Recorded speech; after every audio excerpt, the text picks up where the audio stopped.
Buenas tardes con todas, con todos, con todes. Les voy a pedir que nos demos unos 2 minutitos para iniciar esta presentación. Iniciaré dando la presentación de nuestra moderadora del día. Entonces les pido que nos demos unos 2 minutitos para iniciar la presentación. De igual manera les comento que ya estamos en la transmisión en vivo.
Muchas gracias a todas, a todos, a todos por su espera. Les doy la bienvenida.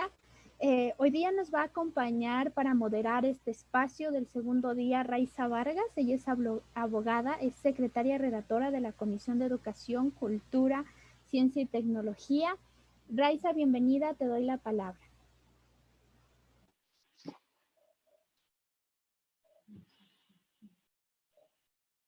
Hola, buenas tardes con todos. Mil disculpas, tenía un problema estoy resolviendo, más bien dicho, un problema aquí con la computadora, así es que en un minutito prendo mi cámara. Buenas tardes con todos y bienvenidos a este segundo día de este tan importante seminario.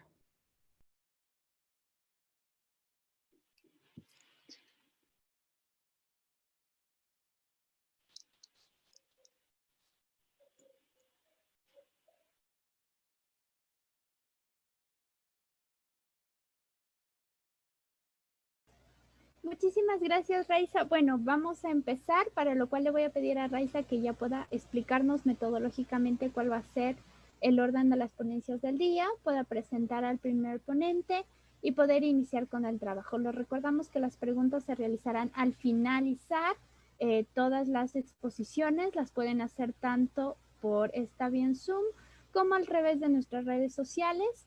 Las mismas serán recogidas y mencionadas al finalizar.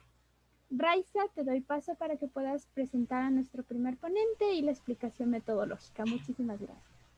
Listo, bueno, muchísimas gracias.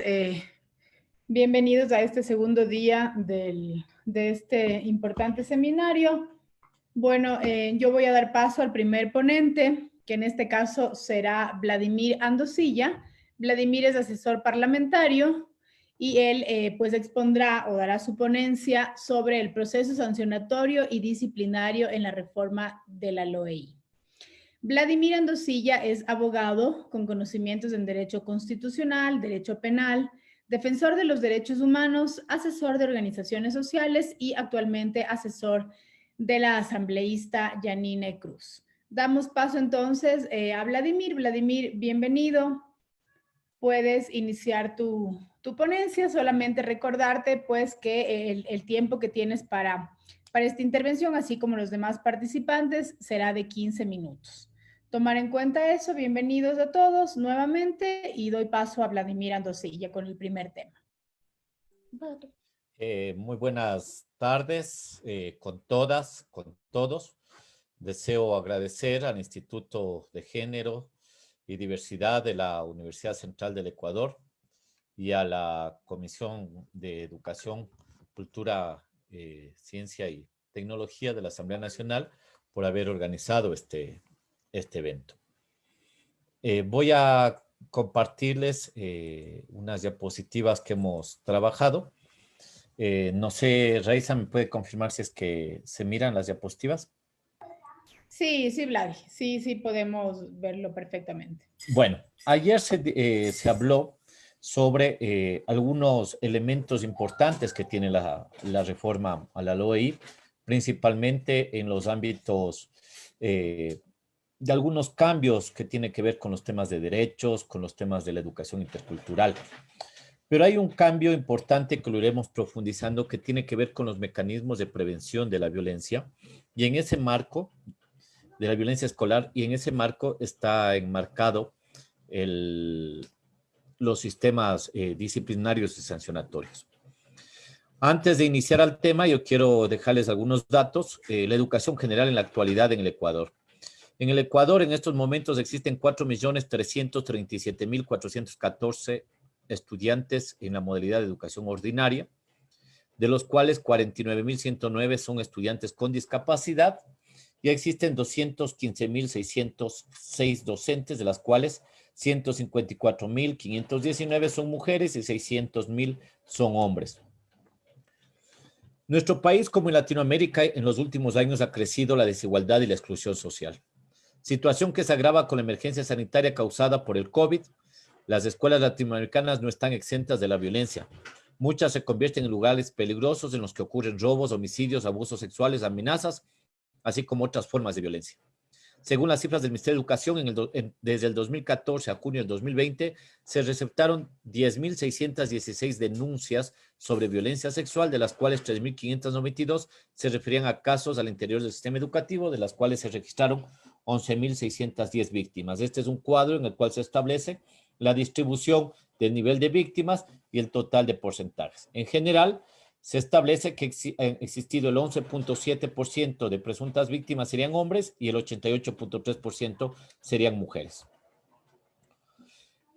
En el debate de la ley de educación, de la reforma de la ley de educación intercultural, un tema principal tuvo que ver con la prevención de la violencia escolar. Más adelante, Sibel y Patricio y Cristian profundizarán en este tema. En la reforma se hizo todo un análisis sobre algunos nudos críticos y entre los nudos críticos está los que tienen que ver con las juntas distritales de resolución de conflictos. Las juntas distritales de resolución de conflictos en la legislación actualmente asumen dos tipos de procesos, el sancionador y el disciplinario. Entre sus funciones hay algunas que no tienen relación con el objeto de la misma. Si ustedes miran hoy la LOEI, las funciones de la Junta Distrital de Resolución de Conflictos está entre sancionar a docentes hasta ser una instancia de apelación en los casos de concursos o para resolver temas pedagógicos. Es decir, es una diversidad de funciones que desconfiguran esta institución. No se define tampoco los elementos mínimos del debido proceso, ni los elementos que caracterizan un proceso sancionatorio disciplinario que tiene que ver con la imparcialidad y la independencia. Se ha establecido que una gran parte de las juntas distritales de resolución de conflictos actualmente están conformados por funcionarios que tienen nombramientos provisionales o contratos, lo cual no les da una estabilidad al proceso. Y eso genera una serie de dificultades en el proceso de capacitación en enfoques de derechos. Se debe revisar el proceso a cada rato y sobre todo aplicar las medidas de protección amplias conforme a los artículos establecidos. No está claro tampoco el informe de hechos de violencia en los procesos administrativos levantados. No es muy buena el proceso de argumentación y de sustanciación de los casos. No está definido el carácter de las víctimas en los procesos sancionatorios y su rol en el mismo para el acceso a justicia y la no revictimización. También se deben resolver los casos con medidas de protección y reparación para las víctimas y existe una deficiencia en la dosimetría y proporcionalidad en la aplicación de sanciones. ¿Qué es lo que plantea actualmente la reforma a la ley orgánica de la LOI? Las reformas a la LOI. Las reformas a la LOI establecen dos mecanismos de resolución de conflictos. La una son los mecanismos institucionales, ¿ya? Los mecanismos de las instancias para resolución de conflictos en el ámbito educativo y las juntas distritales de resolución de conflictos. Los unos son instancias internas de la institución educativa y las otras son instancias administrativas de la Autoridad Nacional de Educación. Aquí cabe mencionar un elemento que más adelante lo vamos a ver, si es que el tiempo nos permite. La Constitución establece un doble rol a la educación. Por un lado, le da el rol de ser un derecho, pero a la vez también de ser un servicio que pueda ser brindado por operadores privados. Eso hace que la autoridad nacional tenga que, a la vez que cumple el rol de garantizar la educación para los niños, niñas y adolescentes en la educación pública, pero también tiene el rol de controlar, de vigilar cómo los operadores privados desarrollan el servicio público educativo. Un ejemplo más claro es de que, por un lado, el ministerio tiene que garantizar el derecho a la educación de los niños, niñas y adolescentes, pero por el otro tiene que crear instancias que jueguen un papel de superintendencias, de vigilancia del cómo los operadores privados vienen desarrollando la entrega del servicio público educativo. Por eso entonces establece mecanismos de solución de conflictos y obligaciones de las instituciones para que se resuelva en el marco de sus capacidades institucionales la serie de conflictos que se dan en el marco de la educación. Ustedes conocen, en el proceso educativo existen conflictos entre pares, conflictos entre estudiantes y docentes, conflictos entre padres de familia, etcétera, etcétera. Pero estos conflictos una parte de estos conflictos pueden ser resueltos en el marco de una cultura de diálogo y de una capacidad y un desarrollo de capacidades de manejo y resolución de estos conflictos con la participación de todos los miembros de la comunidad educativa. Conflicto, un elemento principal que tiene la reforma de la LOI es que establece la diferencia entre conflictos, entre lo que es un conflicto, lo que es un acto de violencia, lo que es un acto de hostigamiento y lo que es un acto de abuso. Este es un elemento importante porque eso hace que al momento de establecer los procesos sancionatorios o los mecanismos de resolución de este tipo de conflictos, las autoridades puedan diferenciar adecuadamente lo que es un conflicto que puede ser resuelto mediante mecanismos internos o lo que ya deriva a un proceso administrativo que podría determinar una sanción de destitución o de suspensión de la licencia de una institución educativa.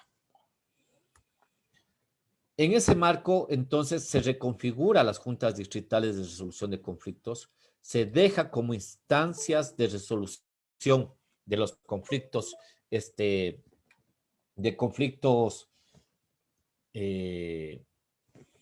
como instancias de resolución de conflictos que tienen que ver con los procedimientos sancionatorios y disciplinarios, y se deja claramente, se deja en claro cuáles son esos tipos de problemas.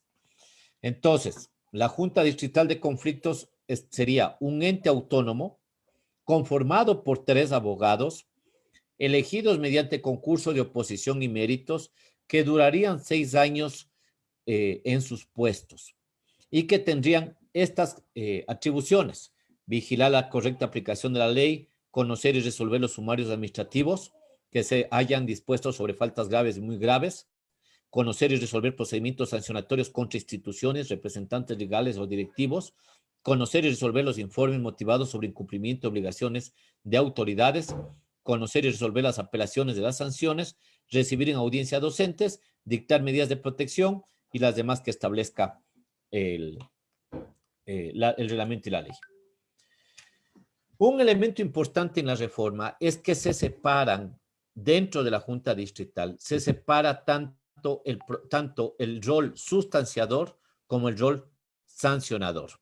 Ese es un elemento importante porque eso permite que sea un abogado nombrado por la dirección jurídica del distrito la que tenga que llevar el proceso sustanciador y la junta conformada por los 3 abogados sea quien tiene que resolver la sanción, la admisión o no del proceso sancionatorio y la imposición de la sanción respectiva, lo cual separa los roles de sustanciación y de sanción, pero también establece la posibilidad de que en el proceso administrativo se puedan, uno, incorporar de acuerdo a la complejidad del caso, se puedan incorporar otro tipo de profesionales que permitan dotar de elementos para la resolución de los temas a la Junta Distrital, pero también precisa el rol del informe de seguimiento que hace el DECE.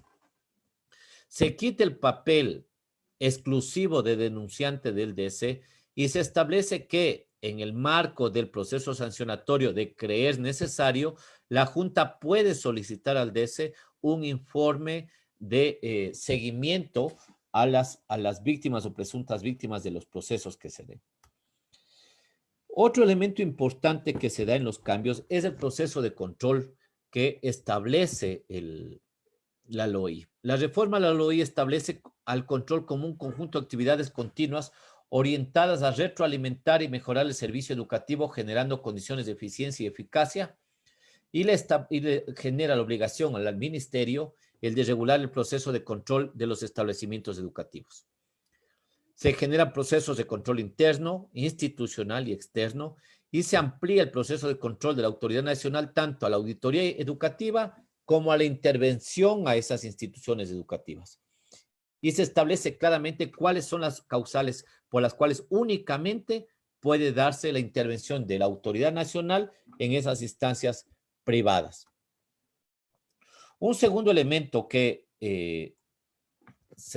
que tiene que ver con los avances que tiene la reforma es de que por principio de legalidad las infracciones, así como el procedimiento sancionatorio, tiene que estar en la norma legal, tiene que estar en la ley, por cuanto son procedimientos que van a restringir un derecho, a tal punto que una infracción y ese procedimiento sancionatorio puede determinar incluso la destitución de un funcionario o la suspensión de ese funcionario de su trabajo como docente. Las infracciones se tipifican de mejor manera, la definición de las infracciones. Las infracciones que se relacionan con los bienes jurídicos protegidos por los sistemas especializados, sean estos de niñez, adolescencia o mujeres, se coordinará con estos mecanismos. Un problema que tiene actualmente el proceso de sanción, uno de los temas que se ha logrado detectar en el informe de AMPETRA y en otros procesos de análisis de los procesos de violencia que se han dado en las instituciones educativas, es que los dos sistemas, tanto el sistema educativo como el sistema de protección de derechos de niños, niñas y adolescentes, caminan por separado. Entonces, la reforma apunta a que dialoguen estos dos sistemas de protección y dejen claro en que las medidas de protección son medidas de protección y no constituyen prejuzgamiento. Un elemento que no está claro en la norma y que muchos abogados en defensa de sus clientes han tratado de desconfigurar lo que significa una medida de protección, tratando de llevar a un debate como que fuera un prejuzgamiento. Se deja claro también que en el proceso disciplinario de estudiantes, los procesos disciplinarios que se levantan sobre estudiantes, únicamente se activarán cuando no puedan ser resueltos por los mecanismos alternativos de resolución de conflictos y se deja claro en qué únicos casos pueden ser atendidas por las juntas de resolución de conflictos. Ahí necesitamos entender algunos temas en ese marco. Primer tema. Vladimir, solamente vamos concluyendo las ideas para poder seguir dando paso a los demás. Ok, no hay problema. Ya con esto ya estamos por terminar. Un asunto tiene que ver con un tema. El Estado tiene que garantizar el derecho a la educación de niños, niñas y adolescentes, por lo cual el suspenderles de la educación atenta con el derecho a la educación. Por eso establecemos en la reforma a la ley de que el estudiante, en el proceso que tenga que ser separado por protección de la víctima en un caso de violencia, el Estado y la institución educativa tienen que garantizar que durante el plazo que dure esa separación, ese joven, ese adolescente, ese niño o niña tengan que mantener la continuidad de su proceso educativo desde su aula. Se establece la responsabilidad solidaria de las instituciones de educación privada. Como indiqué, se tipifica lo que es la violencia escolar, el acoso escolar y el hostigamiento. Y en el procedimiento sancionador se reconocen los derechos de las víctimas. La infracción que tiene relación con alguna vulneración de derechos protegidos por una ley especial se remite a las autoridades competentes a la vez que se ponen en conocimiento de las juntas distritales y se dejen claro las reglas mínimas del debido proceso. Más adelante, en el caso de las preguntas que existan, podremos seguir avanzando en algunos temas. Gracias, Rex. Muchas gracias,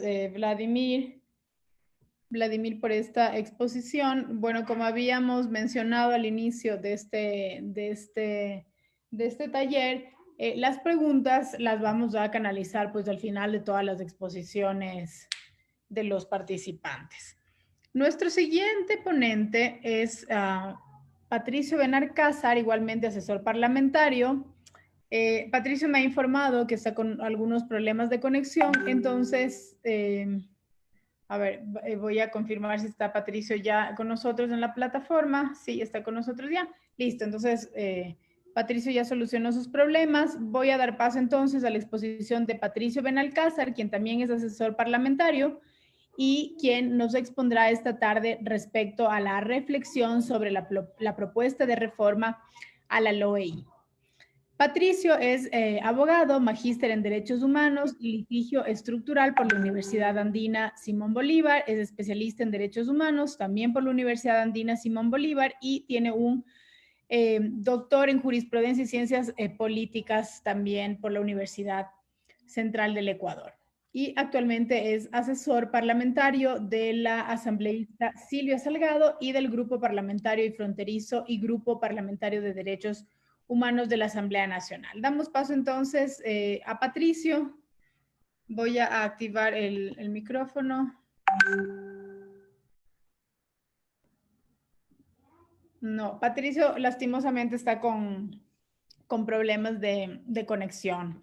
Entonces les pido mil disculpas, vamos a esperar unos minutos para que él pueda volverse a conectar y mientras tanto vamos a dar paso a la tercera ponente de esta tarde, que estará a cargo de la doctora Sibel Martínez de Rescate Infantil, quien expondrá sobre los mecanismos de prevención de la violencia escolar.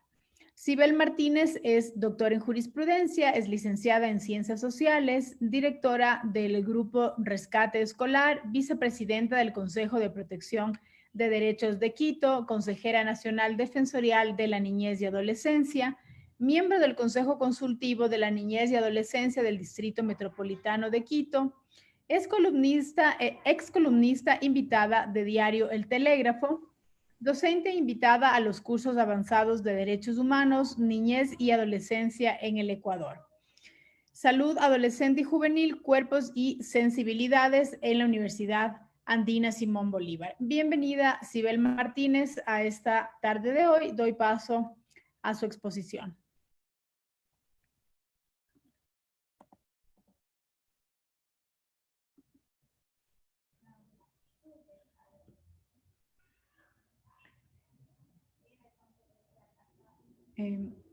Ahí puede, por favor, desde su computador desbloquear el micrófono. Listo. Perfecto. Muchísimas gracias. Bueno, me ha tocado hablar de los mecanismos de prevención de la violencia en las reformas a la LOEI. Quisiera saber si es que están viendo completamente la pantalla. Sí, Perfecto. No hay ningún inconveniente. Bueno, es importante comenzar con cifras, no para demoler, sino más bien para justificar la razón de ser de estos mecanismos de prevención tan necesarios en la ley como tal, pero ya decantados en las instituciones educativas, ¿no? Entonces, 3 de cada 5 estudiantes han sido víctimas de actos de violencia en la escuela. Esto es 1.404.000 niños, niñas y adolescentes. El 23% de estudiantes entre 11 y 18 años han sido acosados. El 10% de los niños de entre 5 y 11 años han sido golpeados por sus docentes, mientras el 26% de adolescentes reciben disminuciones en notas como castigo por parte de los docentes. El 10% de estudiantes de entre 11 y 18 años refirió haber sido víctima de ciberacoso. El 20% del total de las víctimas de acoso escolar pensaron en quitarse la vida, ¿no? Recordemos que el suicidio es un flagelo muy, muy grave en el país, la primera causa de muerte de adolescentes. Y este dato, que es muy importante también, refiere a la violencia sexual en el espacio educativo, en donde se han detectado 10.616 casos en este espacio y ya directamente en él, es decir, perpetrados en el espacio educativo, 3.593 casos. No puede escapar a nuestro conocimiento estas cifras porque estas justifican en sí mismo el hecho de que ahora en las reformas se contemplen estos mecanismos de prevención. La reforma, en su exposición de motivos, contempla algunas consideraciones que tienen que ver con los informes que emitió Human Rights Watch, perdón, está mal escrito ahí, el Comité de Derechos del Niño en sus exámenes especiales quinto y sexto, y la sentencia de la Corte Interamericana de Derechos Humanos en el caso Paola Guzmán y otros versus Ecuador. Lo que tenemos que tener en claro todos y todas es que efectivamente los niños tienen derecho a desenvolverse en ambientes sanos, seguros, libres de violencia y con igualdad de oportunidades. Ese es su derecho. Y sobre esa base, efectivamente, el Estado tiene que actuar como garante en el desarrollo transversal del enfoque de derechos humanos y de género para construir currículos nacionales, así lo establece el artículo 64.5 ahora de la reforma, en definir la Estrategia Nacional de Educación Integral de la Sexualidad, en incorporar lineamientos que garanticen el diseño de acciones, instrumentos y mecanismos dirigidos a la disminución de riesgo de la ocurrencia de casos de violencia. Y esto es interesante porque este tema se traduce efectivamente en la prevención, en la detección y la reparación de estos derechos vulnerados al interior de las comunidades educativas. Algo que debe darse y es primordial que además esté ya establecido como lo está en las reformas a la LOEI.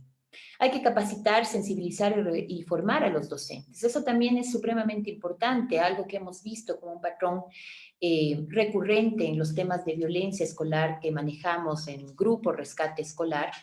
Efectivamente tiene que ver con esta falta de conocimiento también, ¿no es cierto?, en la falta de sensibilidad por parte de la comunidad educativa en general. Y por supuesto, incluir mecanismos de prevención, tal como lo establece este artículo que les menciono, que son además adscritos al Código de Convivencia.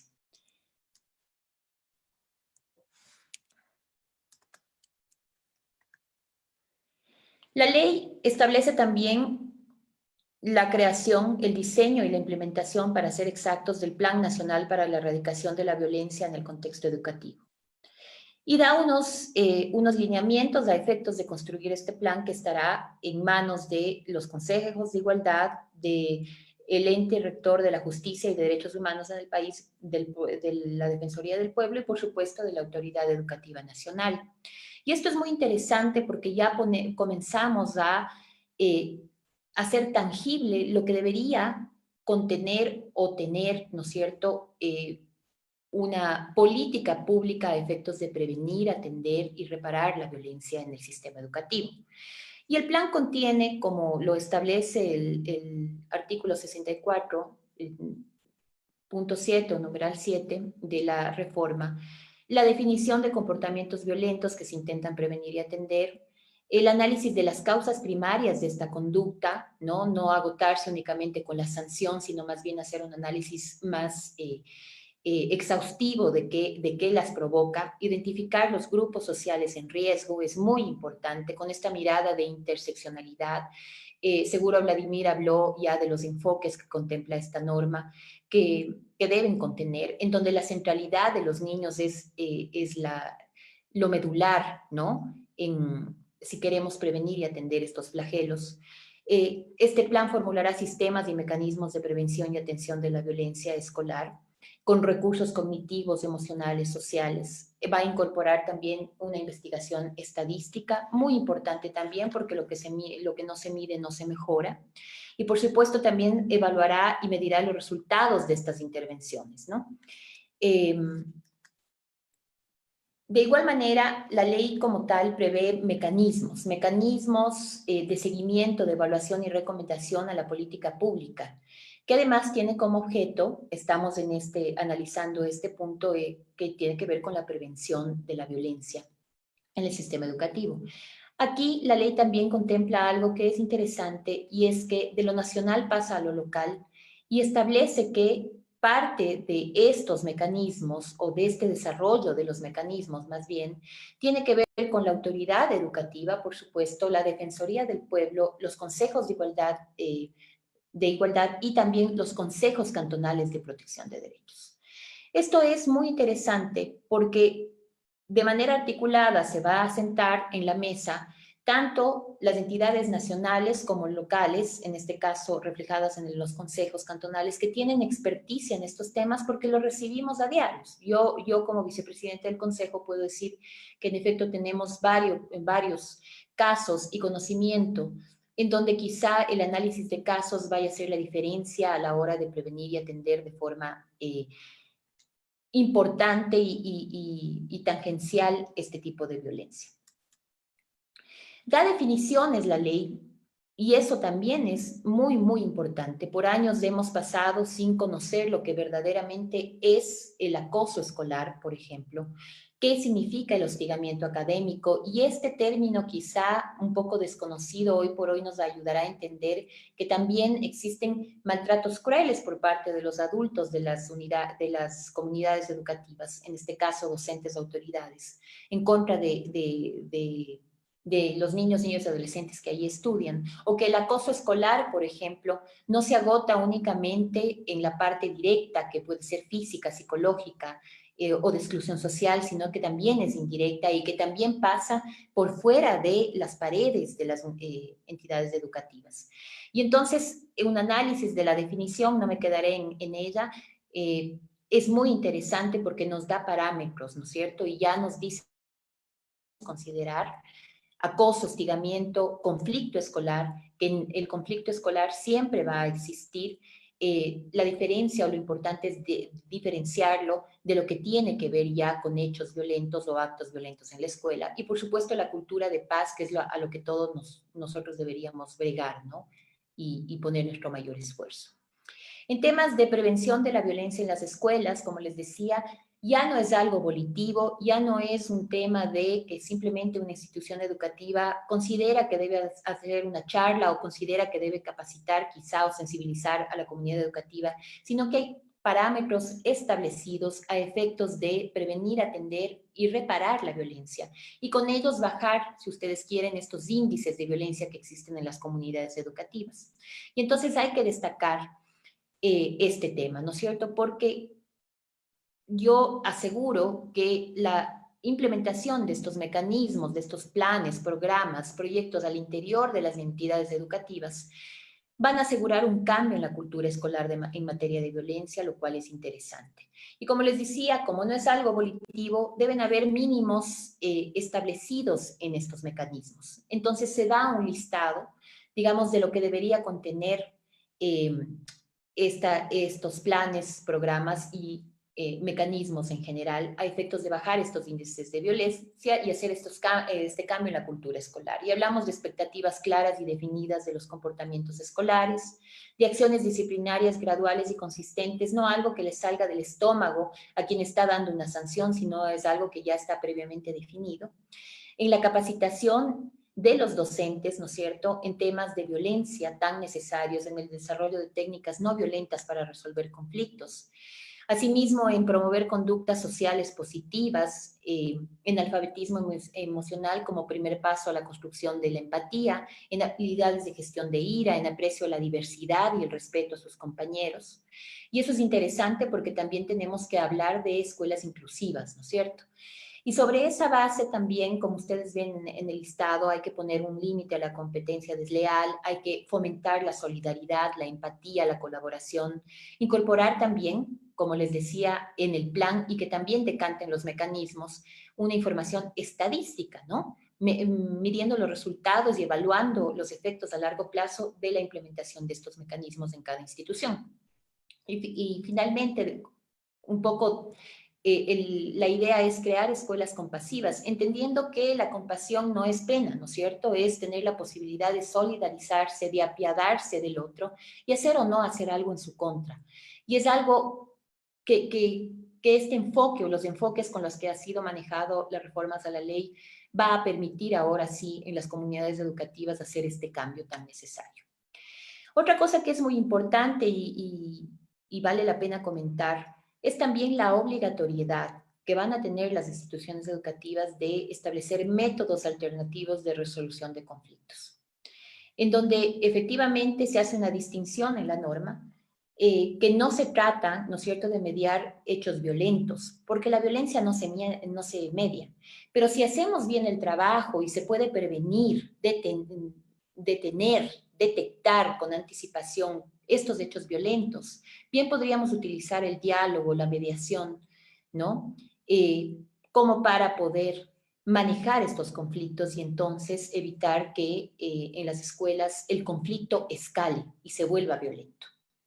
Entonces, como ustedes pueden ver, es un engranaje básico, básicamente lo que existe en esta ley, que parte de un plan de erradicación de la violencia, que decanta en un mecanismo, programas, planes en las instituciones educativas y que contemplan mínimos exigibles a tener o a considerar en dichos mecanismos y que tiene como final, digamos, que las escuelas puedan desarrollar métodos alternativos para resolver sus conflictos y de esa forma bajar los índices de violencia.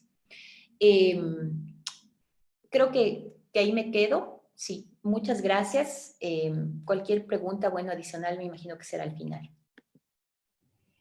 Muchísimas gracias, Sibel, por su exposición.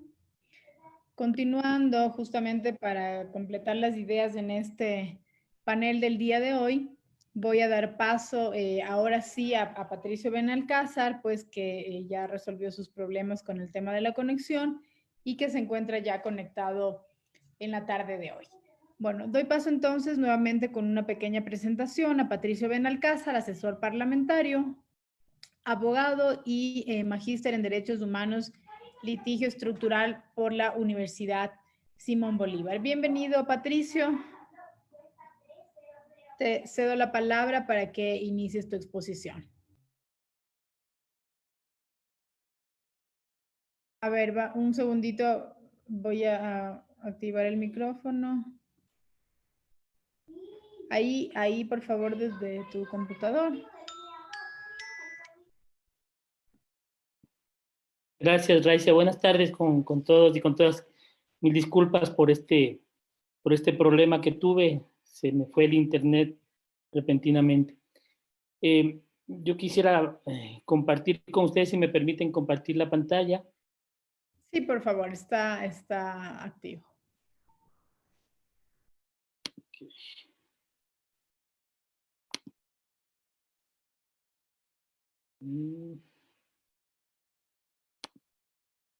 Sí, pues tengo problemas con esto.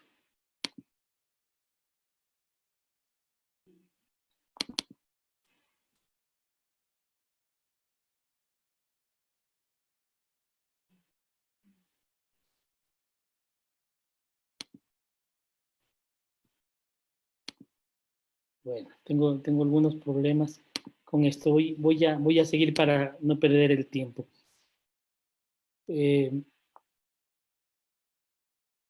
Bueno, yo quisiera primero agradecer a la Universidad Central, al Instituto el evento y también, por supuesto, a la Comisión de Educación de la Asamblea Nacional. Los temas que nos han planteado hoy y que se ha hecho en particular pedido a mí, digamos, del despacho donde trabajo, tiene que ver con la Ley Orgánica de Educación Intercultural y el rol de los departamentos de consejería estudiantil. Creo que es bien importante, digamos, recalcar lo que ya muchos han dicho, que la idea de las reformas están amparadas básicamente en la perspectiva y en el enfoque de derechos humanos. Dentro de esa perspectiva, el comprender que dentro del sistema educativo hay que trabajar todo lo que implicaría un sistema de protección de derechos, de prevención además y de promoción de derechos, y que se desarrollen instancias y órganos, como en este caso son los departamentos de consejería estudiantil. Quizás es bueno reiterar que la Constitución nuestra establece que la educación debe centrarse en el ser humano y garantizar su desarrollo holístico. Esto demanda un enfoque de derechos humanos y una centralidad de quienes son parte de la comunidad educativa y por lo tanto de los órganos o las instancias que estén dentro del sistema. Un poquito de antecedentes, quizás es bueno recordar que la Ley Orgánica de Educación Intercultural en el 2011 aparece, pero en el cuerpo de la ley desde un inicio no se hablaba de órganos como los departamentos de consejería estudiantil. Esto aparece luego en el 2012 con el Reglamento General a la Ley Orgánica de Educación Intercultural, donde se plantea el funcionamiento, la estructura y las atribuciones de los departamentos de consejería estudiantil. Y luego se desarrolla entre el 2014 y el 2016 los llamados modelos de funcionamiento de los DECE, ¿no es cierto?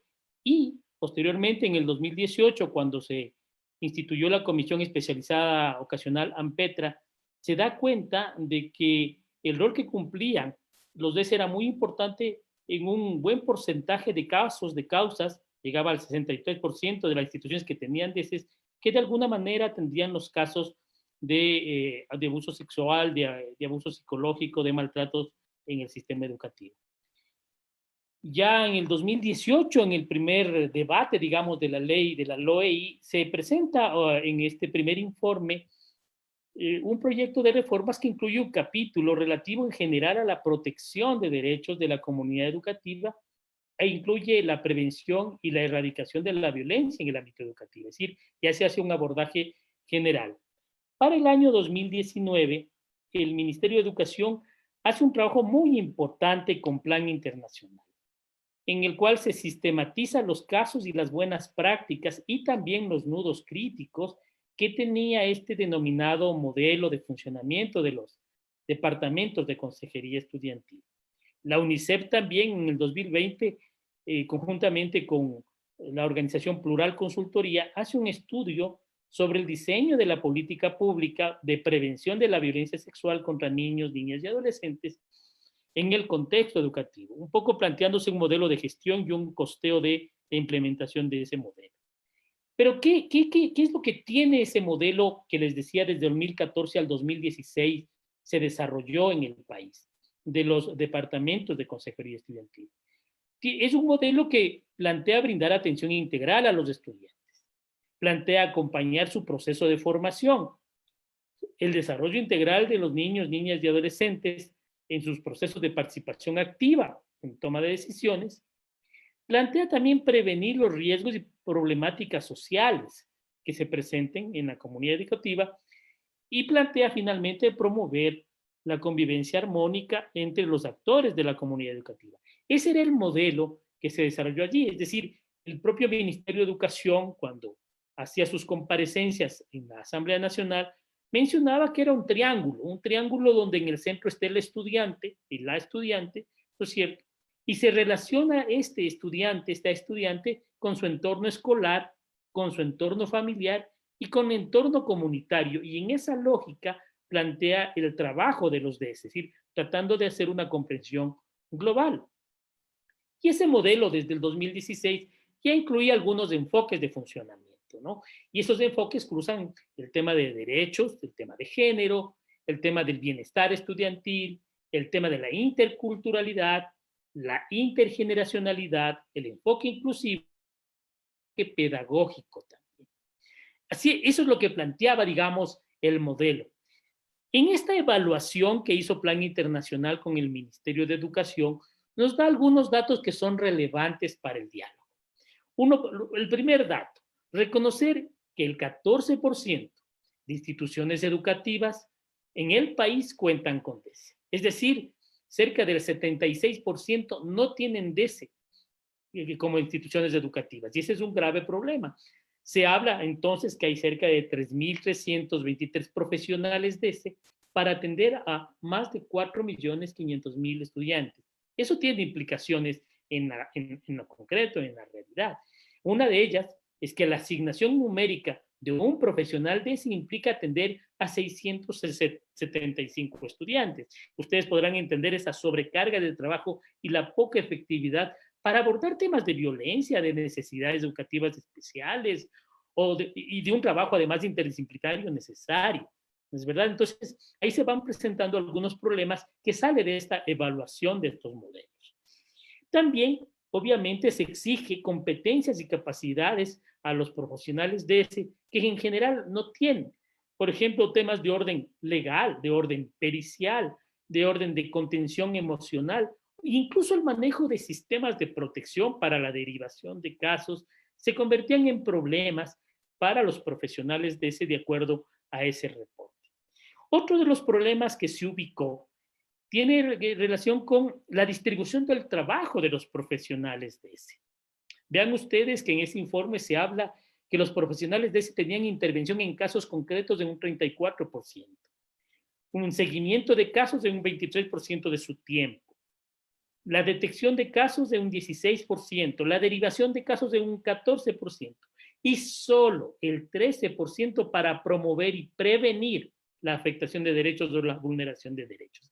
Esto que estoy mencionando aquí a este momento es un triángulo que hay que invertir, que la idea de la reforma es que se plantee sobre todo la prevención y la promoción. No quiere decir que no se atienda casos, se quiere decir que el sistema tiene que prevenir antes puede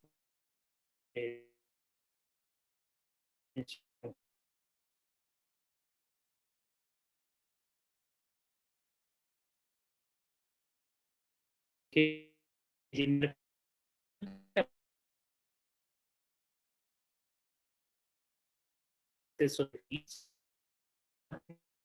orden burocrático por elaboración de informes y ese tipo de cuestiones.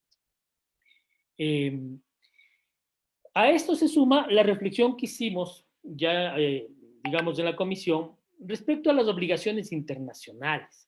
Y es muy importante, solamente voy a hacer mención a una de ellas, que son las recomendaciones del Comité de Derechos del Niño. En estas recomendaciones, el comité dice que cualquier reforma jurídica debe mantener especialidad respecto a la protección de niños, niñas y adolescentes. Y es un enfoque muy importante. Lo otro que dice el Comité de Derechos del Niño es que el Estado debe velar por la protección contra la discriminación por cualquier motivo. Que el Estado debe establecer mecanismos de supervisión para eliminar actitudes patriarcales y estereotipadas de género contra los niños y niñas en el mismo sistema educativo, que el Estado debe generar una estrategia integral para prevenir y eliminar todas estas formas de violencia y maltrato, y que el Estado debe velar que las instituciones educativas cuenten con programas específicos, con sensibilización para luchar contra la violencia y mecanismos concretos. De esta manera es que entramos nosotros a un diálogo participativo con algunos actores. Se llevaron cerca de 2 grandes talleres de trabajo y algunas sesiones técnicas con cerca de 600 personas que representaban al Ministerio de Educación, a la UNESCO, a Plan Internacional, a la Organización de Estados Iberoamericanos, a organizaciones como Surcuna, a asambleístas y sobre todo a representantes de frentes gremiales, de maestros, de maestras, la Unión Nacional de Educadores, de observatorios de derechos humanos, de gremios de docentes, de profesionales de ese. Ese proceso nos permitió tener algunas conclusiones necesarias, que son las que quisiera plantearles. Uno, reconocer que los DS son fundamentales para velar por la atención y el desarrollo integral de niños, niñas y adolescentes. Una segunda, que es necesario reconocer que los DS cumplen una función central en la prevención, en la promoción y en la protección de los derechos de las niñas, niños y adolescentes, en esto sobre todo de construir espacios seguros, espacios dignos, saludables, para una convivencia pacífica y para construir, digamos, una cultura de paz. Reconocer que se requiere fortalecer a los DESER como organismos técnicos especializados, inter y multidisciplinarios, ¿no es cierto?, incorporando capacidades y enfoques como el enfoque de derechos, el enfoque de género, el intergeneracional, el intercultural, el inclusivo, y sobre todo destacar que debe cruzar de manera transversal el principio de interés superior del niño, que es prioritario además articular procesos, protocolos y hojas de ruta con organismos del Sistema Integral de Protección de la Niñez, con organismos del Sistema de Protección contra la Violencia a la Mujer y con otros organismos de otros sistemas de protección y, por supuesto, instancias como la Defensoría del Pueblo y organismos de la Administración de Justicia a nivel nacional y local. Vean ustedes entonces todas estas conclusiones construidas de manera participativa. Y entrando a detalles más específicos, es que se requiere contar, por lo tanto, con profesionales de ese cuyos perfiles profesionales sean especializados en estas carreras, ¿no es cierto? Con estos enfoques, por supuesto, desde la psicología educativa, clínica, infantil, la psicorrehabilitación, el trabajo social u otros que pueden presentarse. Y ante esto también la ley tiene que prever garantías de estabilidad laboral, de formación continua, de profesionalización, ¿no es cierto? El Estado debe estar obligado en el marco de la ley entonces, por la Constitución y por normas y estándares internacionales, a implementar de manera progresiva recursos que permitan cubrir de manera razonable y proporcional el número de profesionales de ese que demanda el Sistema Nacional de Educación. Y que esto también tiene que reflejarse en el marco del Sistema Nacional de Educación, en las entidades públicas, en las particulares y en las fiscomisionales. Es necesario, por lo tanto, adicionalmente a los DESE institucionales de los centros educativos, reconocer que es necesario que debe existir un departamento de consejería estudiantil distrital para que coordine, para que asesore, para que dé seguimiento a la articulación en los territorios. Y eso fortalezca además las redes de consejería estudiantil. Todo esto está dirigido sobre todo a la protección de derechos, ¿no es cierto? Todo esto que les menciono finalmente es el condumio que permite plantear las reformas y establecer las atribuciones de los DESE. Una de las primeras atribuciones de los DESE es asesorar a la comunidad educativa en implementar estrategias en el marco de una cultura de paz, de no discriminación y de no violencia. Una segunda es promover los DESE espacios dignos y participativos y seguros en planes y programas de prevención de factores de riesgo, tomando en cuenta siempre la opinión de niños, niñas y adolescentes, que es un estándar necesario y obligatorio de cumplir. Una tercera atribución es que se deben dedicar a hacer acciones participativas de promoción y prevención, así como de detección, intervención y derivación de referencia y contrarreferencia de casos en relación con los sistemas de protección, como les mencionaba anteriormente. Deben brindar apoyo a las y los estudiantes en procesos de orientación vocacional, profesional, ocupacional, tanto a nivel individual, familiar, comunitario, social, para desarrollar en los chicos y chicas actitudes, habilidades, destrezas, pero que potencien sobre todo lo que es fundamental, sus proyectos de vida integral, que les incluye a ellos, pero también les incluye a su familia. Y por supuesto, coordinar acciones participativas de promoción, de prevención de derechos y coordinación con profesionales de apoyo a la inclusión, los famosos UDAI.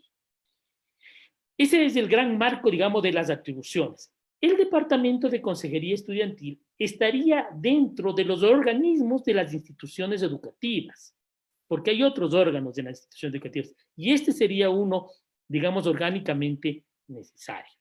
Además, como ya les dije, de los DESE distrital, de la red distrital de departamentos de consejería estudiantil, las famosas redes, ¿no es cierto? Y en el marco de un gran parágrafo que de alguna manera Vladimir ya lo mencionó respecto a la cultura de paz, la no discriminación, la no violencia, para prevenir y erradicar la violencia en el contexto educativo.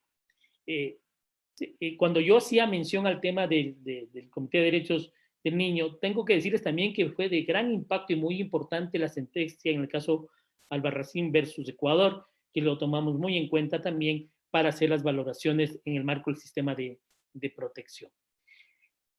Solo para terminar, decirles que la idea de la reforma en relación a los DESE es como un gran círculo enorme. Ese gran círculo enorme tiene que ver con las obligaciones internacionales. Van cerrando en el marco de esas obligaciones otro círculo que es el marco constitucional, luego la LOEI, luego dentro de la LOEI lo que son los sistemas de protección, dentro de esas también ingresar a la educación como el marco del sistema de protección propio de educación, y dentro de este, como un órgano que va a cumplir un rol importante en el marco de ese sistema, en el sistema de protección de educación, los DESE.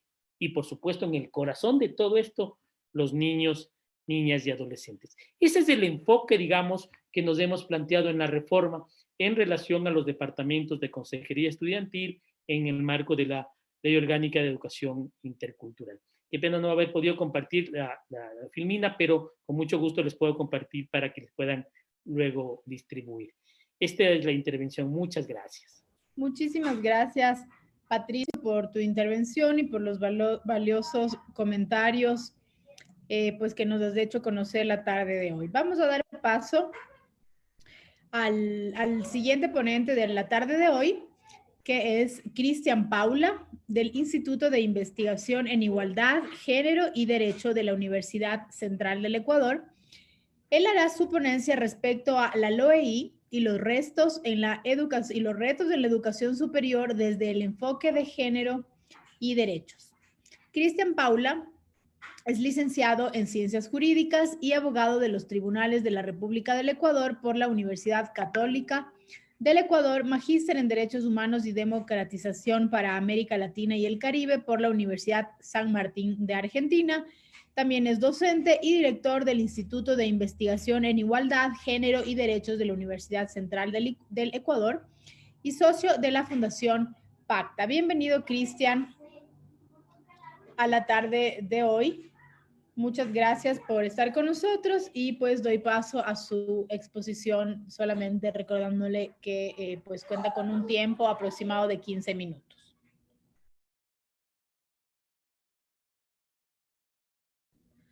Ahí está ya su micrófono.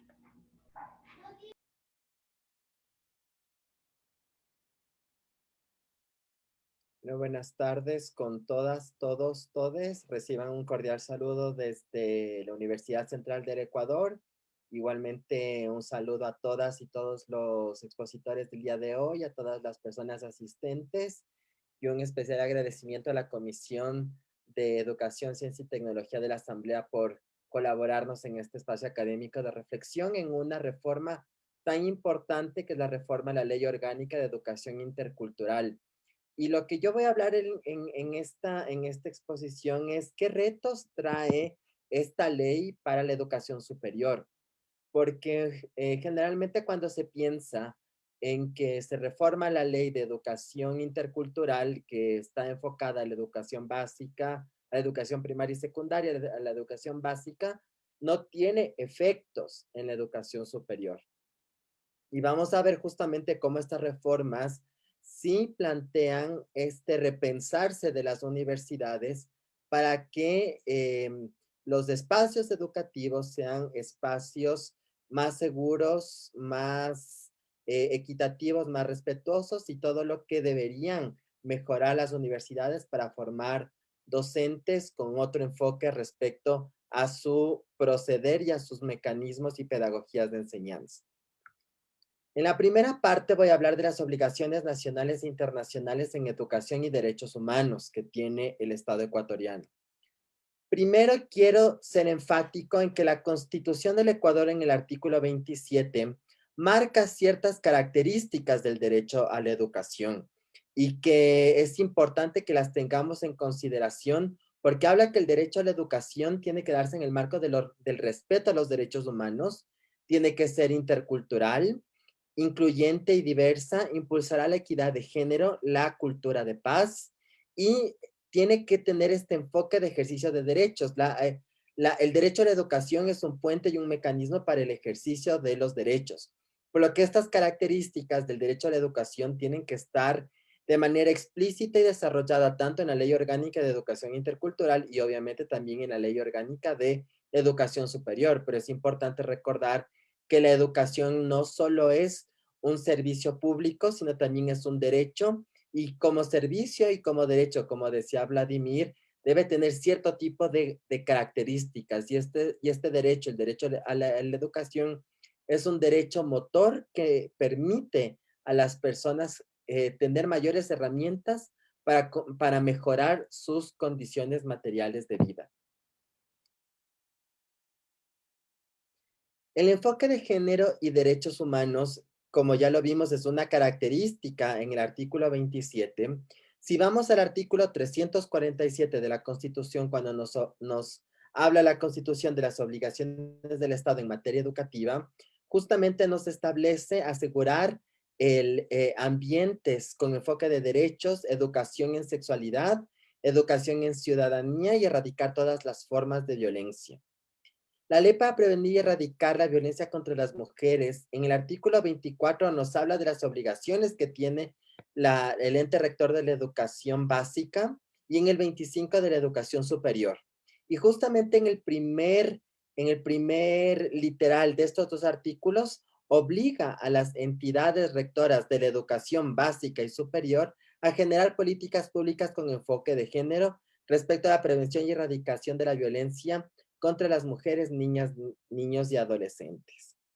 Ahora bien, no solo desde la normativa ya se establece y desde el año 2008 hasta la actualidad la obligatoriedad del enfoque de género y derechos, sino también esto se complementa en la política pública.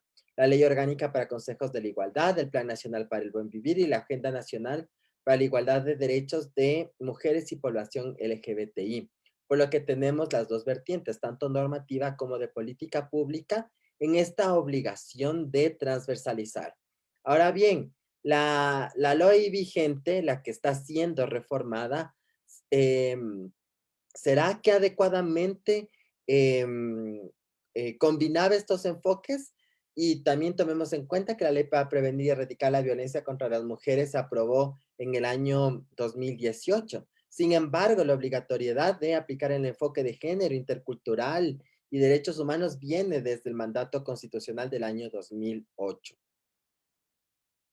También desde el marco internacional, la Agenda 2030 de la Organización de Naciones Unidas en sus objetivos de desarrollo sustentable, en el objetivo de desarrollo número 4, nos habla claramente que la educación tiene que ser inclusiva, equitativa y de calidad y tiene que promover las oportunidades y el ejercicio de derechos. Es así que en una de sus metas para el año 2030, los estados, la meta 4.7 dentro del objetivo de educación, tiene que generarse una educación que asegure el ejercicio de derechos, la igualdad de género, la promoción de la cultura de paz, la ciudadanía y la no discriminación. Por lo que también proviene de la Agenda 2030 esta obligación de tener este enfoque en la educación. Y esto también lo quisiera complementar con el informe de Ciencias Sociales y Humanas de la UNESCO del año 2016, donde se ratifica que las ciencias sociales son ciencias. ¿Por qué hago énfasis en esto? Porque muchas personas han generado opiniones desacertadas y carentes de fundamento de que el enfoque de género es una ideología. Sin embargo, el enfoque de género es el producto interdisciplinario de la articulación de las ciencias sociales para visibilizar las estructuras que generan diferencia entre hombres y mujeres en el espectro de la sociedad heteronormada, cisnormada y patriarcal. Por lo que tener el enfoque de género nos ayuda a evidenciar estas estructuras sistémicas e históricas para poder romper los prejuicios y los estereotipos sociales que provocan estas desigualdades. Por otro lado, ya hablaba Patricio respecto a la sentencia de Paola Guzmán, que fue publicada y notificada al Ecuador en agosto del año 2020. Y en una de las obligaciones de reparación, la sentencia señala que el Estado ecuatoriano tiene que generar programas de capacitación al personal del ámbito educativo respecto al abordaje de prevención de violencia sexual y la promoción y orientación, asistencia y atención a víctimas de violencia en el ámbito educativo y a sus familiares. ¿Esto qué implica? La capacitación al personal en el ámbito educativo no podemos pensarlo únicamente como charlas de 1 hora o de 2 horas de manera ambulatoria. Tiene que ser procesos sistemáticos de formación. Y lo que implica también que estas obligaciones recaigan en las mallas curriculares de formación, es decir, en las mallas curriculares de las universidades donde se están formando las y los docentes. Los temas de género, educación sexual y derechos humanos, prevención de la violencia, tienen que ser líneas transversales en las mallas curriculares de las universidades que forman docentes, sea en las facultades de filosofía, pedagogía o de psicología educativa, o las complementarias de educación física, entre otros. Hablo de las, un poco remitiéndome a las facultades de la Universidad Central, pero más o menos hay en otras facultades que tienen facultades de educación o de psicología educativa, que en sus mallas curriculares tienen que incorporar estos enfoques y no únicamente el Estado capacitar cuando los docentes ya están insertos en el sistema educativo, sino formarles desde que son estudiantes y que tengan en cuenta que la prevención de la violencia, los enfoques son importantísimos en su capacitación como docentes y en su formación profesional. Ahora, con este marco hay que analizar cómo las reformas de la LOI en derechos humanos incorporan estas obligaciones de carácter constitucional, legal, internacional, en relación al enfoque de derechos humanos y al enfoque de género. Las reformas de la LOI, en el artículo 4 de las reformas, que esto estará reformando el artículo 2 de la LOI, cuando nos habla de los principios rectores de la educación, nos habla justamente del principio de igualdad y no discriminación. Es muy importante hablar del principio rector de igualdad y no discriminación, porque de alguna forma es aplicar lo que nos dice el artículo 11, numeral 2 de la Constitución respecto a la no discriminación por ningún tipo, por género, por orientación sexual, identidad de género, por temas de etnia, condición migratoria, discapacidad, etc. Y esto lo vamos a ver de una manera más detallada en el artículo 2.2 de la reforma, cuando nos habla de los principios de aplicación de la ley en el principio de interculturalidad, plurinacionalidad, inclusión, igualdad de género. Justamente cómo se va a materializar el principio de igualdad y no discriminación con estas especificidades, con la educación para no generar condiciones ni en trato ni en acción para hombres y mujeres, que la educación no sea una estructura que amplíe los estereotipos y los prejuicios, que el ámbito educativo no sea un ámbito de reproducción de la violencia y la discriminación, sino que es un proceso de que sean espacios de inclusión, de respeto, y que se junten a todos los actores del sistema educativo, tanto al interno como exterior. Estamos hablando de estudiantes, docentes, personal administrativo, padres de familia, etcétera. Y tener en cuenta justamente los saberes ancestrales e interculturales de los pueblos y nacionalidades de nuestro país. Que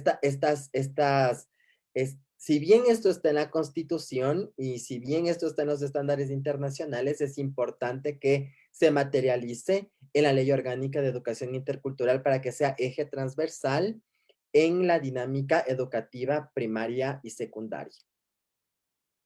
Cuando hablamos de los principios del Sistema Nacional de Educación, eso significa qué principios y qué políticas debe tener el Ministerio de Educación, en este caso, y todo el Sistema Nacional de Educación. Y aquí me parece importantísima la definición de educación en valores, sobre todo para contrastar con algunos discursos que se están dando en este momento en las elecciones, donde muchos candidatos y candidatas hablan de educación en valores. Pero aquí la ley nos va a decir qué significa educación en valores. Y aquí la educación en valores es educación en derechos, educación en formación en la libertad personal, en el ejercicio social, en el respeto a las diferencias, en las condiciones migratorias, religiosas, de todas las personas, que esos son los valores que va a privilegiar el sistema educativo. La igualdad, los derechos humanos, la igualdad de género, y no hablar de educación de moral y cívica, que se está pretendiendo que sea esta educación un poco enfocada al tema al tema de civismo o nacionalismo, de mantener estas estructuras discriminatorias. El otro tema también principal es el tema de la educación para la democracia, generar los espacios democráticos en ejercicio de derechos y que la educación sea promotor de derechos humanos, cultura y paz, que esos sean los valores del sistema. Y justamente en el artículo 2.5 ya se nos explica mucho más lo que implica la transversalización de los enfoques y nos habla de los enfoques constitucionales de las diferencias y las interseccionalidades, que justamente van a ayudar a dinamizar lo que implica la aplicación del enfoque de derechos humanos en sus diversas facetas y en sus enfoques de diversidad en el ámbito educativo. Ahora sí, ¿qué retos trae para las universidades todo esto? Primero, las reformas de la LOI en sus cláusulas transitorias nos hablan en la cláusula transitoria 13ª y 15ª la obligación que tienen la Secretaría Nacional de Educación Superior, Ciencia y Tecnología, el CENESID, en generar los mecanismos para reformar los conocimientos y las destrezas en derechos que tengan las carreras que generan contenidos en educación. Y lo mismo va a decir la 15ª, para que se incluya en las universidades y en los institutos las asignaturas sobre prevención de la violencia, derechos humanos y género. Entonces, la misma LOI ya genera tiempos en los cuales las universidades y la Secretaría Nacional de Educación y el Consejo Nacional de Educación Superior, es decir, CENESID y CES, generen las estrategias para evaluar, visibilizar y aplicar en las universidades, en las carreras y facultades que forman docentes, los enfoques de la LOI y las asignaturas transversales en derechos humanos, prevención de la violencia y enfoques de género de una manera obligatoria.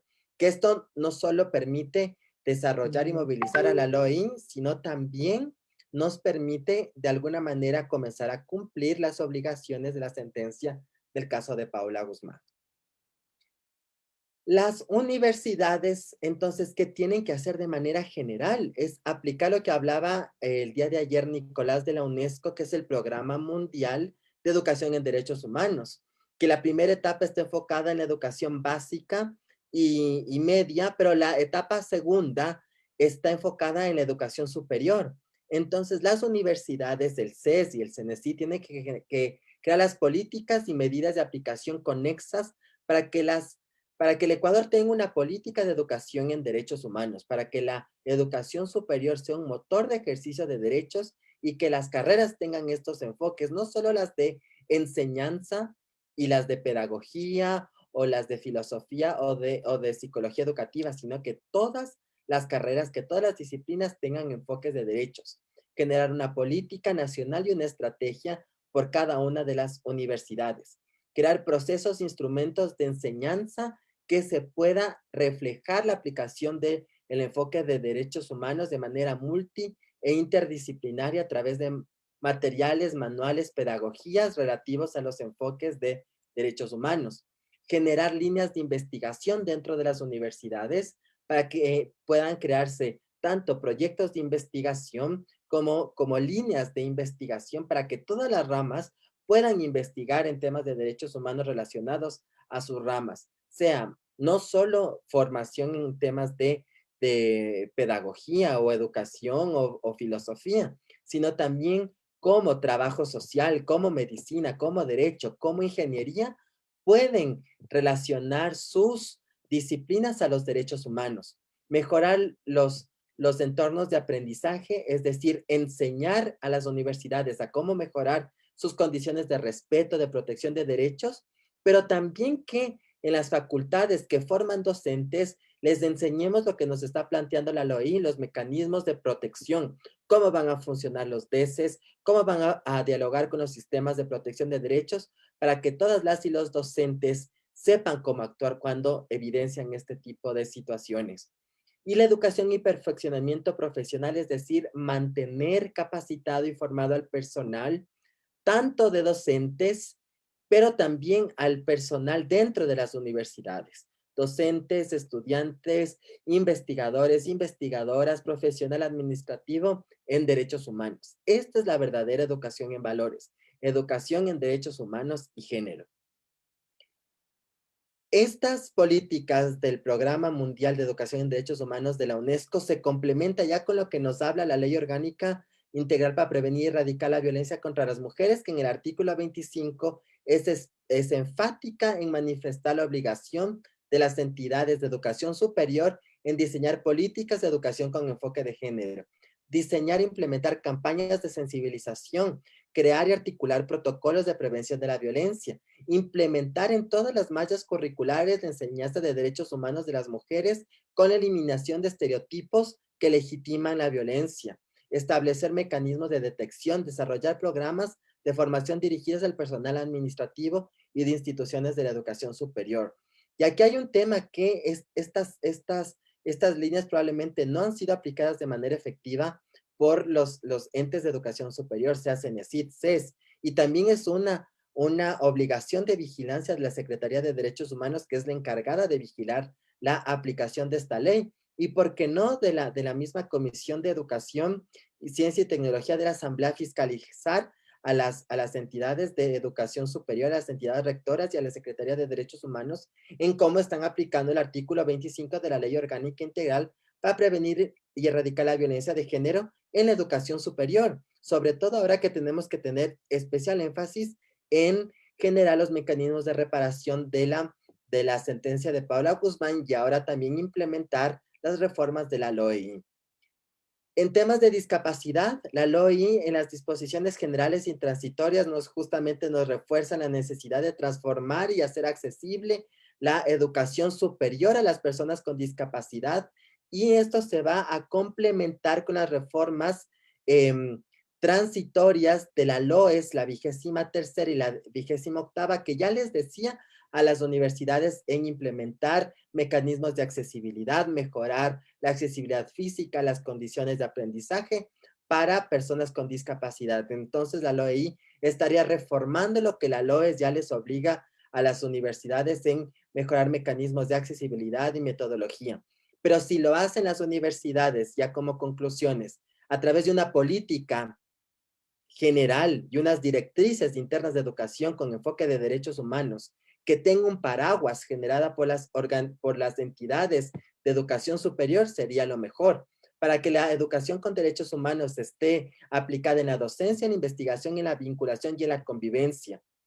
Que las reformas de las mallas curriculares en las carreras y en las facultades que forman docentes tenga transversalizado y tengan materias específicas de derechos humanos, género y prevención de la violencia como establece la LOEI.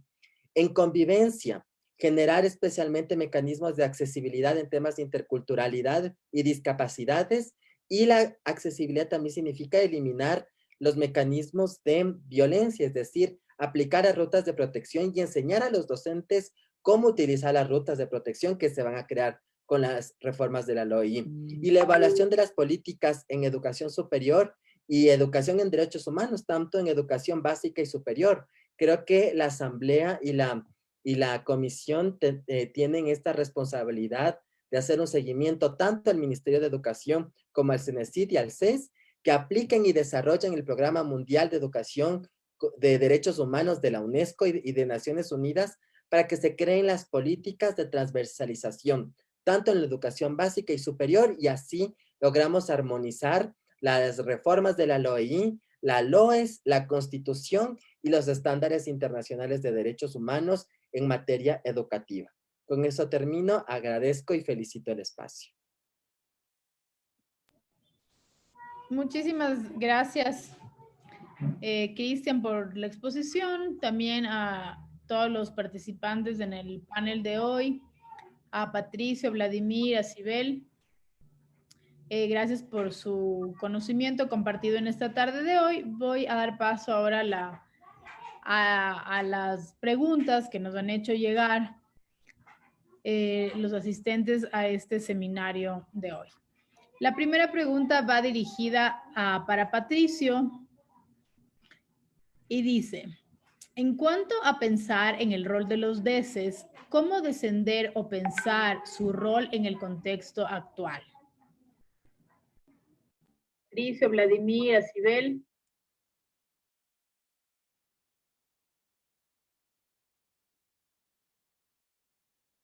No sé si Patricio está activo en la plataforma, tuvo algún inconveniente.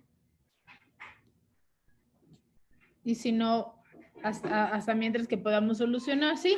Ya, listo, Patricio. A ver, un momento. A ver, ahí el micrófono. Hubo una interrupción. Raiza, si puedes repetirme la pregunta, Sí, por favor. claro que sí, Patricio. La pregunta dice, en cuanto a pensar en el rol de los deses, ¿cómo descender o pensar su rol en el contexto actual? Ahí se bloqueó el micrófono de Patricio.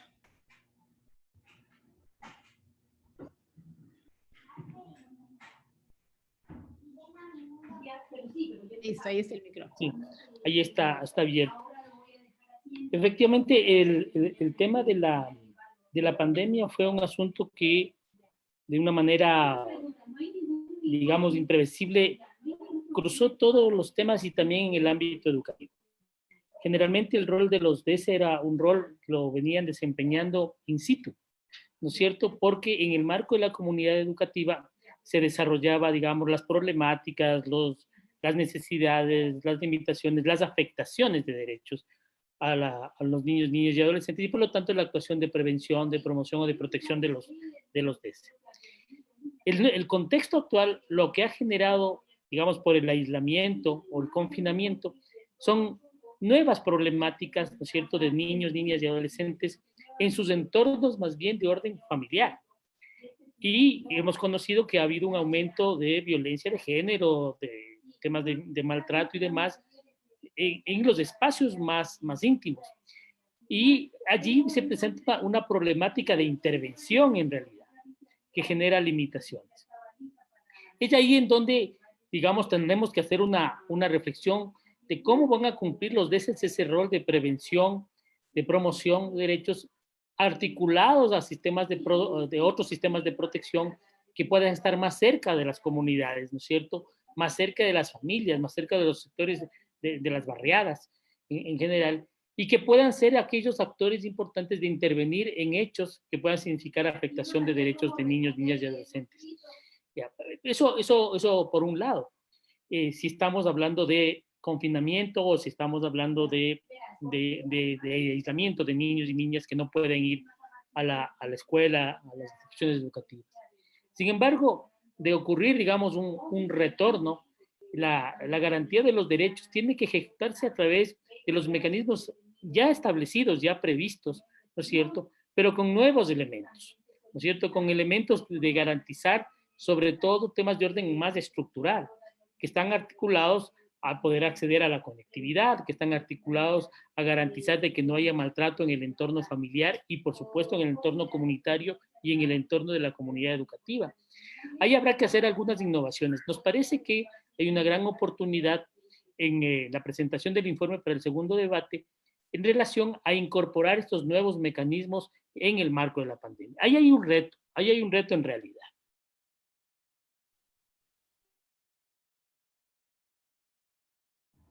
Muchísimas gracias, Patricio, por la respuesta. Continuando entonces con las preguntas. La siguiente pregunta, bueno, va dirigida un poco, creo que a todos los ponentes del día de hoy, ¿no? Y la pregunta dice, en el caso de Paola Guzmán, se observó que existe un problema en la política pública de educación que se centró en la educación sexual. En las reformas de la LOEI se aborda la educación sexual desde qué abordaje, tutelaje o derecho. No sé si quién abordó este tema, me parece que fue Sibel y Cristian, quizá podemos ir un poco o cada uno de los ponentes puede ir dando su punto de vista a esta pregunta general que tiene que ver con pues, el caso conocido de Paola Guzmán. Voy a dar paso a Sibel, si es que está lista, y después pasamos con Vladimir y Cristian para que pues puedan también dar su punto de vista en esta pregunta.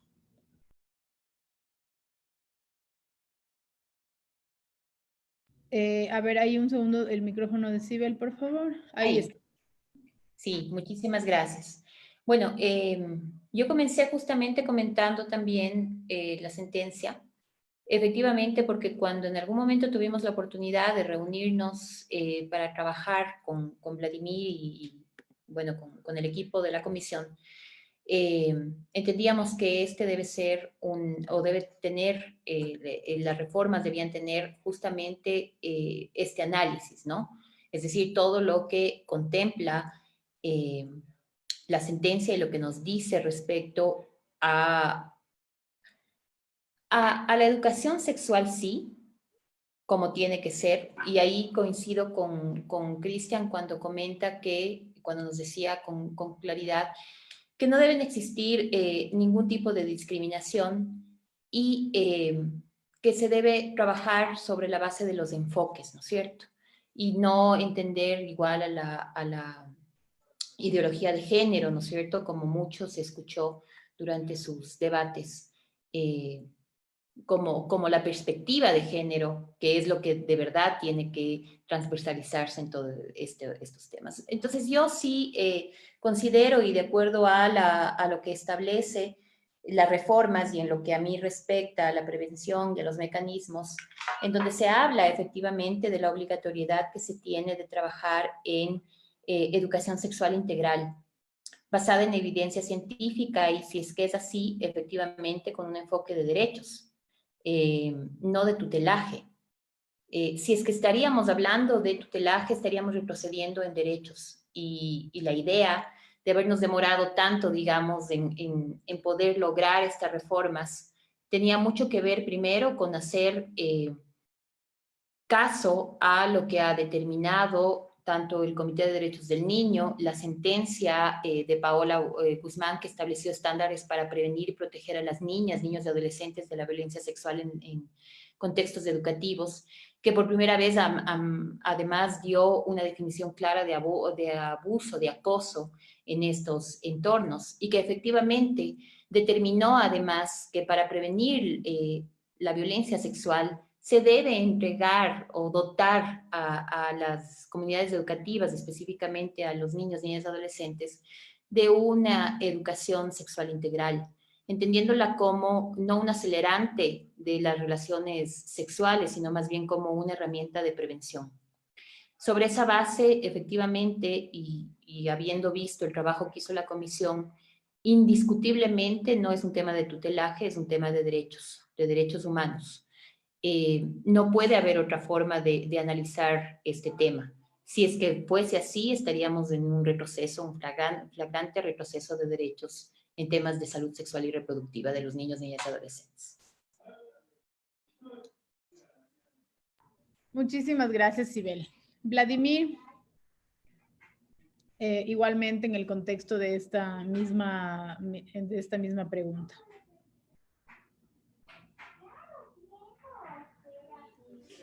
Bueno, la reforma a la Ley Orgánica de Educación Intercultural tiene dos elementos principales que creo que es necesario ubicar.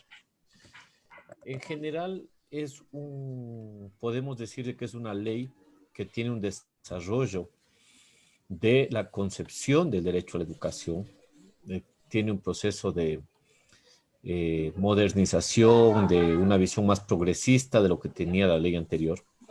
Y dos, se establece una serie de mecanismos que permiten el reconocimiento y una visión de derechos en varios temas.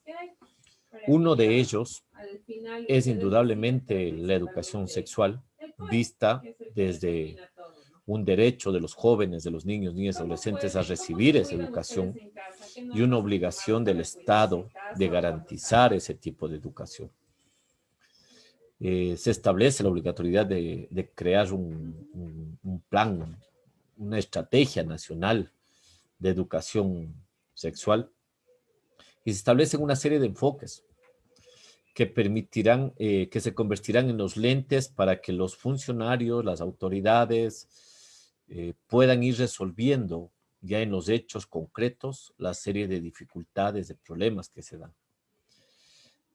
Uno de los temas importantes y creo que es un elemento que hoy el instituto está haciendo con este seminario, es el de poder profundizar la trascendencia que tiene esta reforma a la LOI.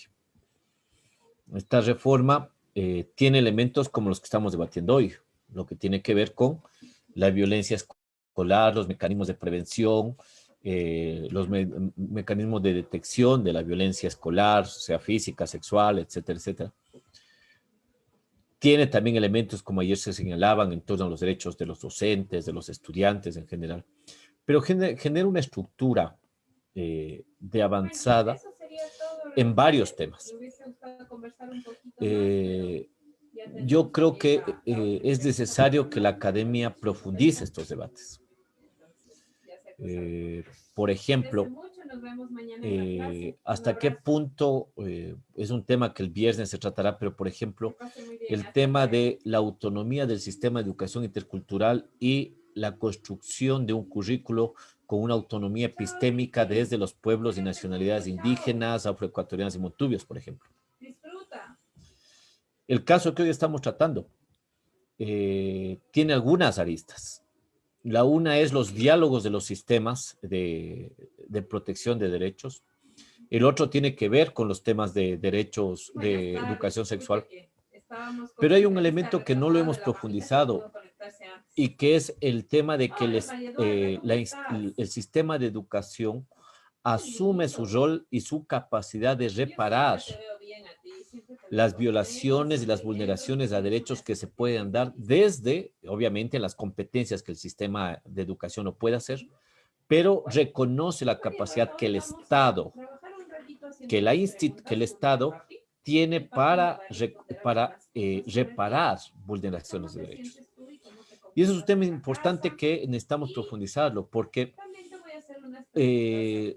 un tema que se resiste en las autoridades administrativas, el Estado como tal, es a su capacidad de reconocer esas vulneraciones de derechos y la capacidad que tienen ellos mismos de poder prevenir y en caso de que se esté desarrollando la capacidad de parar la vulneración de derechos. Esa es una lógica con la cual se han construido varios de los artículos.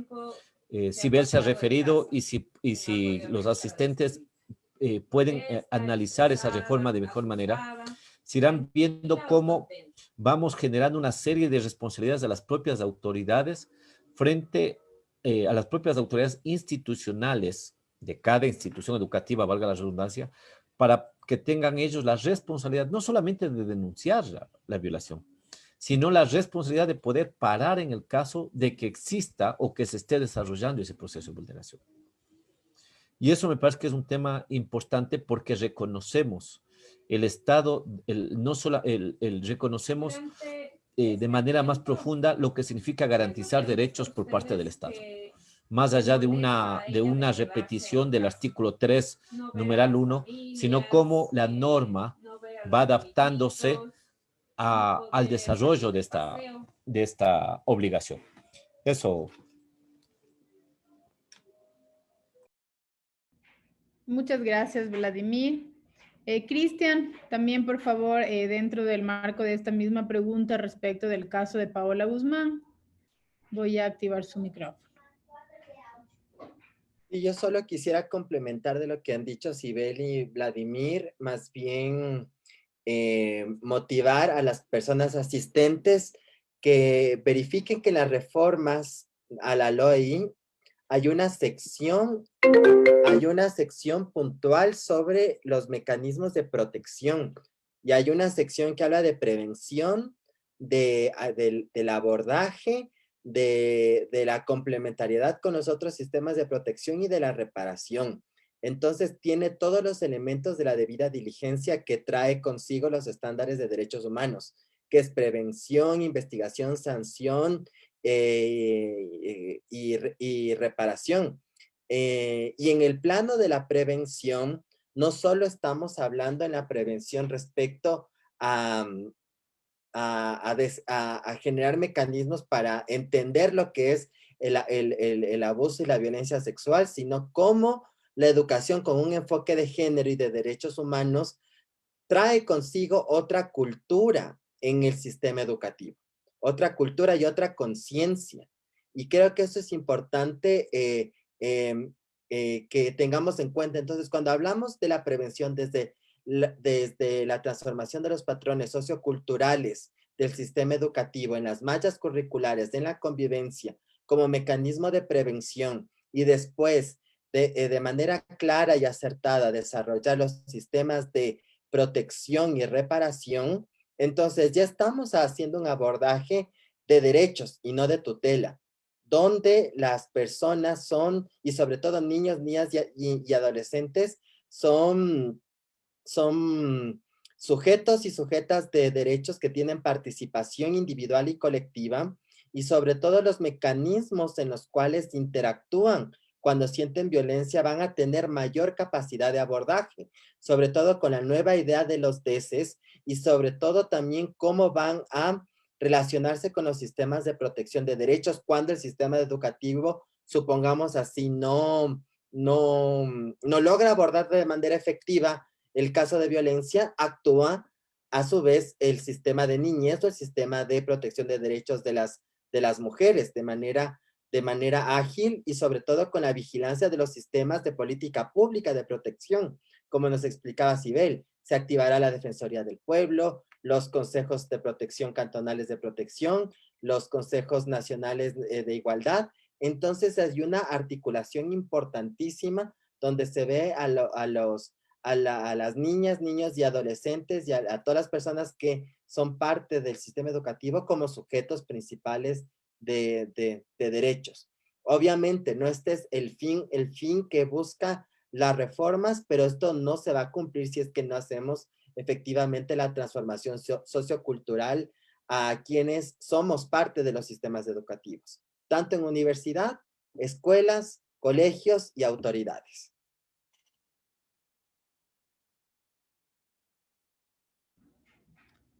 Muchas gracias, Cristian. No sé si Patricio quiere pronunciarse al respecto de este tema de Paola Guzmán, si no damos paso a la siguiente pregunta. Patricio, sí, respecto de la pregunta que tiene que ver con el caso de Paola Guzmán.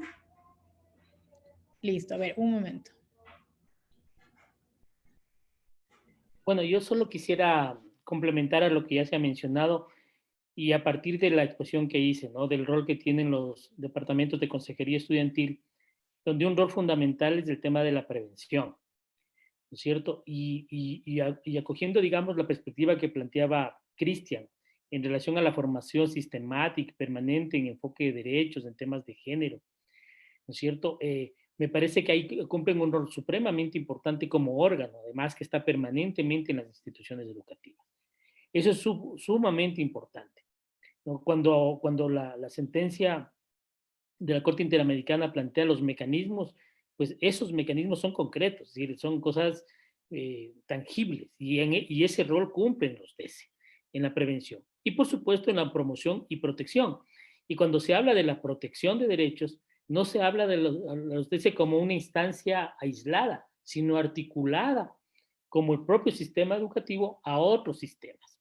Entonces entran los otros sistemas de protección, ¿no es cierto?, de niñez, contra la violencia de la mujer, o instancias como la Defensoría del Pueblo u órganos administrativos u órganos judiciales como corresponde. Entonces, creo que la reforma, además de plantearse, digamos, un espíritu, un enfoque global, también plantea mecanismos y plantea órganos específicos que tienen que cumplir este rol que la propia sentencia demanda al Estado ecuatoriano para que sea tangible y concreto.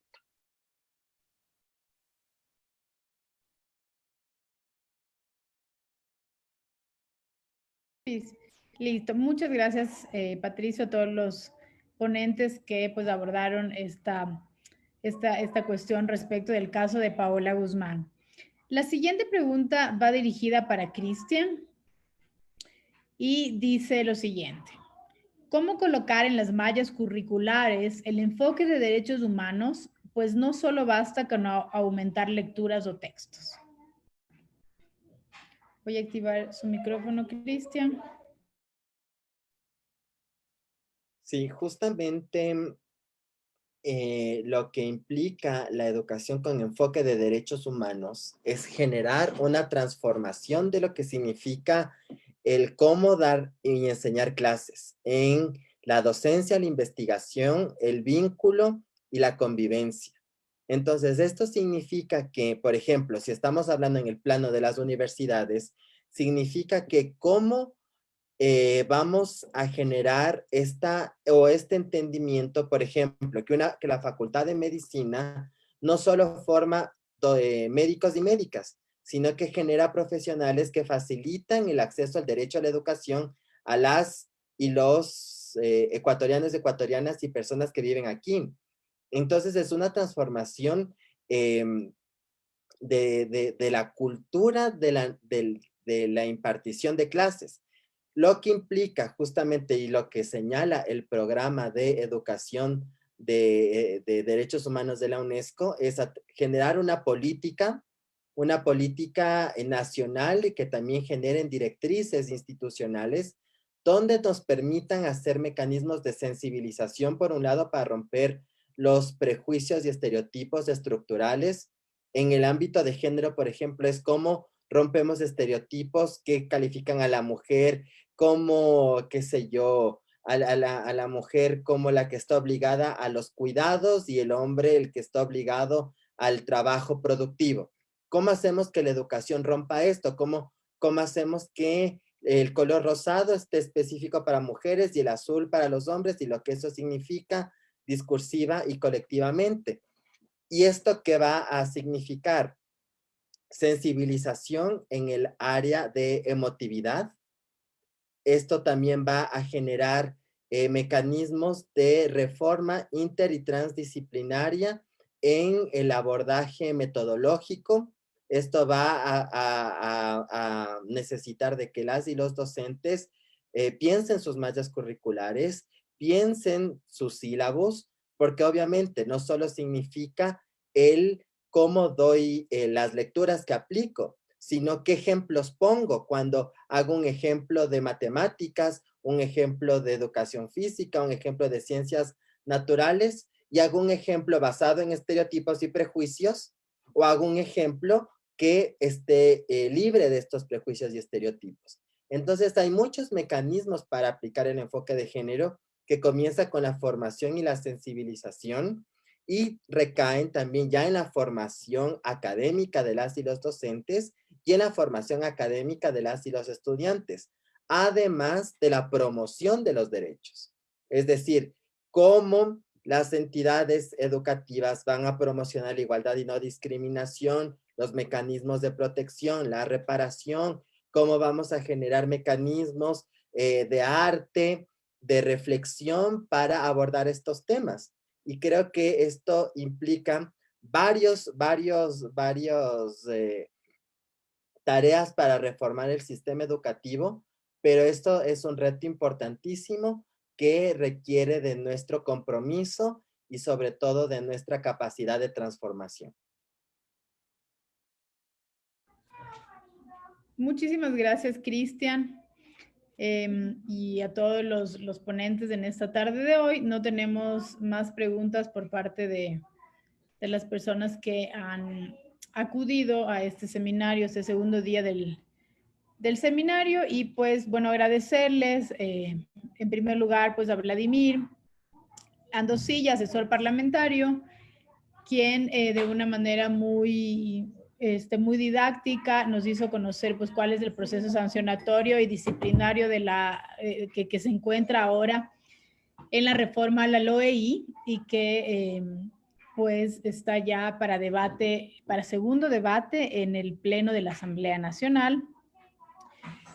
También agradecer a Sibel Martínez de la Fundación en Rescate Infantil, quien también nos expuso respecto de los mecanismos de prevención de la violencia escolar, a Patricio Benalcázar, igualmente asesor parlamentario, quien nos expuso una reflexión sobre la propuesta de reforma de la Ley Orgánica de Educación Intercultural. Y finalmente, pues agradecer a Cristian Paula del Instituto de Investigación en Igualdad, Género y Derechos de la Universidad Central del Ecuador, quien nos hizo una ponencia respecto de la LOEI y los retos que tiene esta reforma en la educación superior desde el enfoque de género y derechos humanos.